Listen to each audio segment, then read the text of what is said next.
Hi everyone, welcome back to my YouTube channel.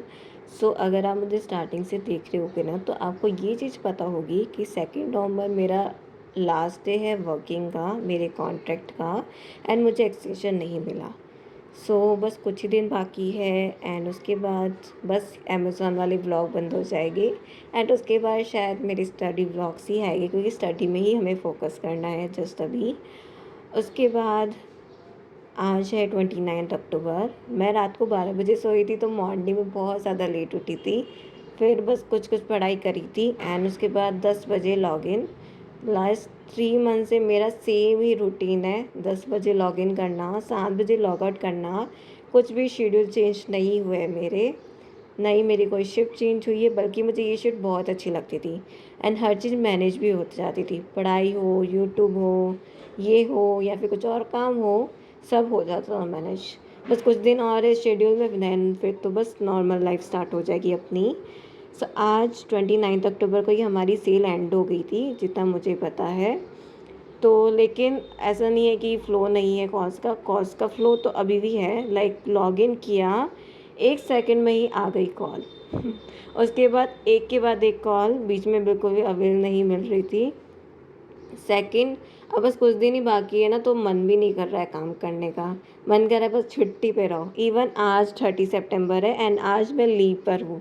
And 29 अक्टूबर को भी मैंने हाफ डे ले लिया था। मतलब बस 3 घंटे लॉगिन किया था एंड बस मैंने हाफ डे ले लिया था। इसके साथ साथ मुझे सेम डे ही बहुत ज़्यादा नेटवर्क इशू हो रहा था। लाइक मेरा वाईफाई राउटर इशू नहीं रहता, इस सिस्टम में ही कोई दिक्कत है। बार बार कनेक्शन इशू रहता है, बस यही रहती दिक्कत। तो बस सिस्टम इशू, सिस्टम ऑक्सफ्री में बैठी रहती थी 15-20 मिनट, तो बस ऐसे ही बैठी हुई थी। उसके बाद ब्रेक नहीं लिया मैंने, क्योंकि मेरी वैसे भी इच्छा नहीं थी। एंड उसके बाद एक के बाद एक कॉल्स आ रही थी, तो मैं सोचा आज ब्रेक नहीं लेते, कॉल्स लेते अपन। बट 1 PM के आसपास मैंने लॉग आउट कर लिया था, बस 3 घंटे लॉग इन किया था। बाकी क्वेरीज ऐसी आ रही है कि मेरा स्टफ़ अभी किधर है, मोस्टली क्वेरीज यही आ रही है। एंड ये सबसे इरिटेट क्वेरी होती है अमेज़ॉन में। अगर आपने काम किया हुआ है कस्टमर सर्विस में, अगर आप अमेज़ॉन में वर्क कर रहे हो, तो आपको पता होगा कि सबसे इरिटेट क्वेरी है, क्योंकि कस्टमर नहीं समझता हमारी बात, नहीं हम कुछ कर सकते कस्टमर के लिए। एंड मुझे लगा कि आज मेरी सैलरी क्रेडिट हो जाएगी। एंड आज धनतेरस भी था 29 अक्टूबर को, लेकिन नहीं हुई मेरी क्रेडिट। 30 सितंबर को हुई, यानी छोटी दिवाली दिन मेरी क्रेडिट भी हो गई सैलरी, तो वो भी अच्छी बात है। बाकी इससे रिलेटेड है ना, salary, experience, how to apply in Amazon, ये सबसे रिलेटेड ऑलरेडी मैं वीडियोस बना चुकी हूँ, तो मैं फिर से नहीं बनाने वाली। बस 1-2 दिन और ये वीडियो बनेगी अमेज़ॉन वाली व्लॉग, VCS व्लॉग, उसके बाद तो बस ख़त्म। 2 नवंबर सैटरडे है, तो उस दिन वर्किंग नहीं रहेगा। एंड 31 को मेरा ओवर टाइम है, आई थिंक, शायद मुझे लग तो रहा है कि ओवर टाइम है, मुझे शेड्यूल देखना पड़ेगा अपना। उसके बाद 1 नवंबर को हमें वर्किंग तो करना ही है, क्योंकि ऑब्वियसली वो लास्ट डे है, तो मन भी कर रहा है कि हाँ चलो उस दिन वर्किंग कर लेते हैं। उसके बाद तो बस एंड वैसे ही होना है।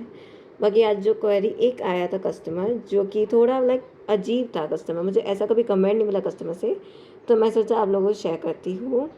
तो कस्टमर की जब कॉल आती, तो उससे पहले हमको पता पड़ जाता कि वो हिंदी कॉल या इंग्लिश कॉल है। अब मुझे लगता पड़ा कि वो हिंदी कॉल है, तो मैंने अपना इंट्रोडक्शन हिंदी में दिया।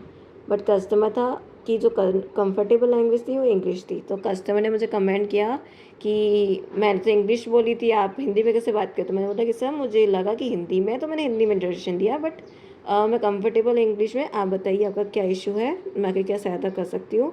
देन कस्टमर ने बहुत ही लाइक अजीब लैंग्वेज में, अजीब बात में कुछ ऐसा बोला कि आप तो बिल्कुल लायक नहीं हो यहाँ बैठने के, आपको तो इंग्लिश भी नहीं आती है।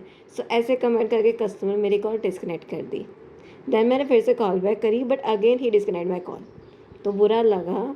एंड उस टाइम सच में बुरा लगा था। इवन अभी 24 घंटे प्लस हो गए, बट अभी तक मुझे ये बात याद है।